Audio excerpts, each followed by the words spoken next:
This took me forever to post, but please enjoy this one pan chicken dinner. I hope you love it.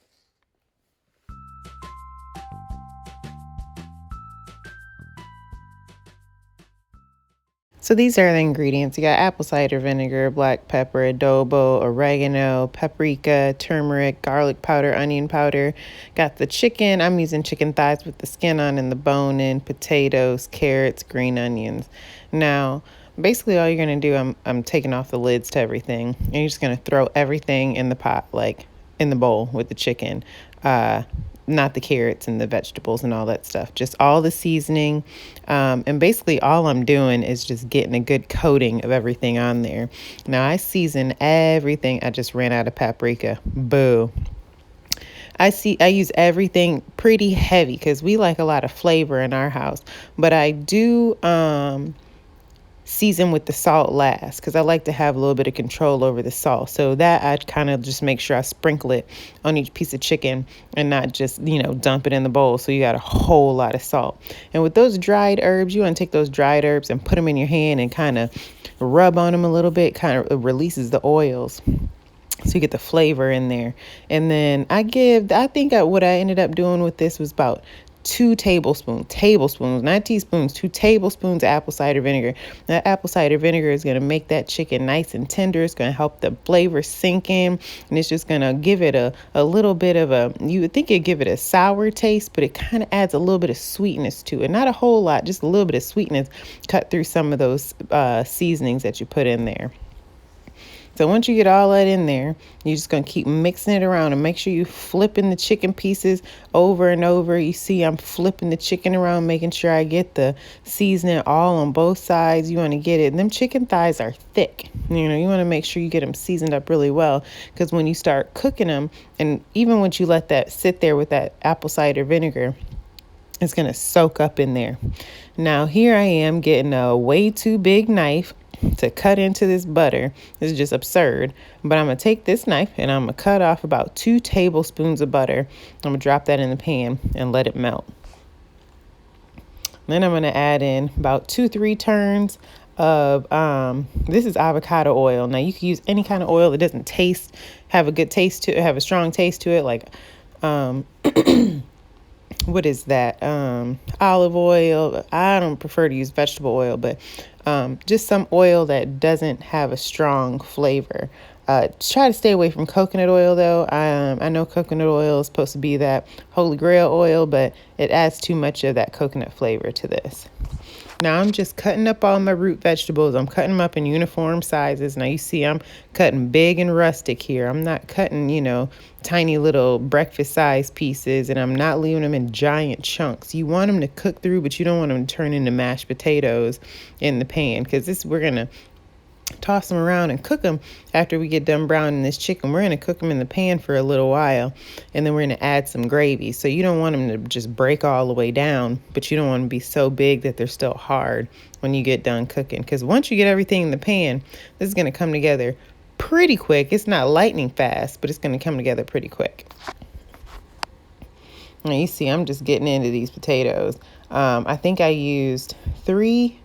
may have used 4 potatoes and 4 carrots, and then I threw in a stick or 2 of celery. Just making sure you're getting all that butter melted down in that pan. You don't want to put your chicken in when it's still a little cool. You want it to sizzle when you first drop it in the pan. Now I wish I would have saved that sound for you, but I cut it off. It's sizzling. It's sizzling. It's hot, because you want to get that skin nice and crispy. So I'm just adding them all in. This is a really big pan. I think even from this angle, you can't tell how big this pan is. You don't want to put your you don't want to put your chicken in the pan and have it be crowded. You want it to be nice and spaced out. And I don't mean it don't have to be like, a mile away from each other, but you want to at least get 2 or 3 fingers in between each piece of chicken. I think in this case, I only had about 1.5 fingers in between, but it still wasn't crowded, because when you crowd your pan, you end up boiling your chicken instead of searing it off. Now, as you can see, this knife needs a good sharpening. You can tell by the way I'm cutting, all extra slow and careful. So be careful. A dull knife is a dangerous knife. So remember to keep your knife sharp. But so I'm just once again cutting these carrots into uniform pieces. Now carrots, they cook, they have a little bit, I don't know if they have more, but I feel like they have less water. Some scientist is going to tell me they have more water, but I think they have less water than the potatoes and the celery. So remember that they're going to cook down a lot slower. So it's okay that those pieces are smaller than the potato pieces. Checking on that chicken, making sure it's brown and nice and good. I think it's almost there. It's not there yet, so I got a little bit of time. I'm going to just keep getting my vegetables ready. Now, also another ingredient I didn't show you that you're going to need some flour. You need some flour and some chicken stock or some chicken broth. Or you can use flour and water and bouillon. Or you could just use flour and water. There's that chicken. You want it brown like that. There you go. Nice and brown.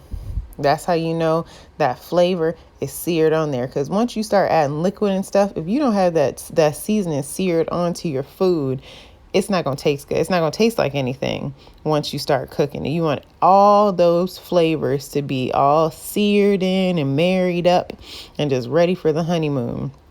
So I'm going to take those out of the pan and I'm going to sit them aside on the plate. Now, these chicken thighs are not cooked through all the way. Oops, I just ripped the skin off of that one. Be careful.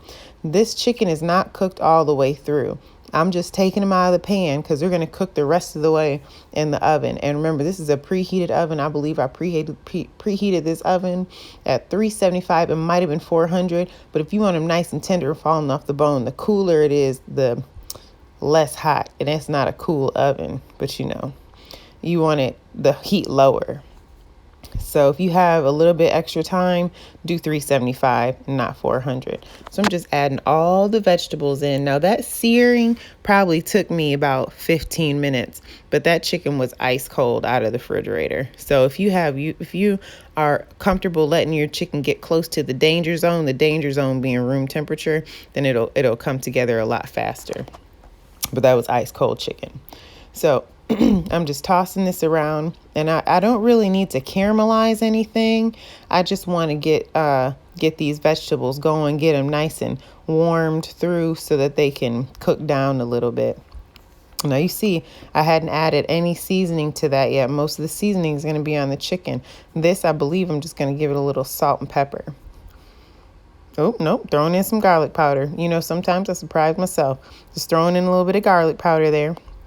Now here I am chopping up my onion. I'm putting this onion in last because onion cooks down really fast. Now I put the celery in. Celery cooks faster than onions, but I like my celery to break all the way down and kind of almost become part of the sauce. I don't need to be crunching on celery in my food. That's more like a raw snack to me. I like to get some celery and some good peanut butter and just, it's so good. But in this case, I want the celery to be cooked down into the sauce, and I want the onions to still hold up and be onions. It's just tossing it around, and then I'm going to go ahead and add the onions in. And I love these little cutting pads. I hate wasting plastic. These are from Dollar Tree, so that's mass-produced plastic. But and I can't say who cares, but sometimes we just do things that we shouldn't do. But I love them. They're $1 and they come in a pack of 2. See, they're getting cooked down. They come in a pack of 2, and I use them I've used one of those pads for like a year. So I'm just checking to see for tenderness. You want your knife to be able to pierce through easily. You don't want to have to force it through. So I'm putting the lid on to help it move along a little faster. And that actually will also help to sweat some of that salt into the potatoes. Now, when you cooking with potatoes, you want to add a little bit more salt than you think you need because,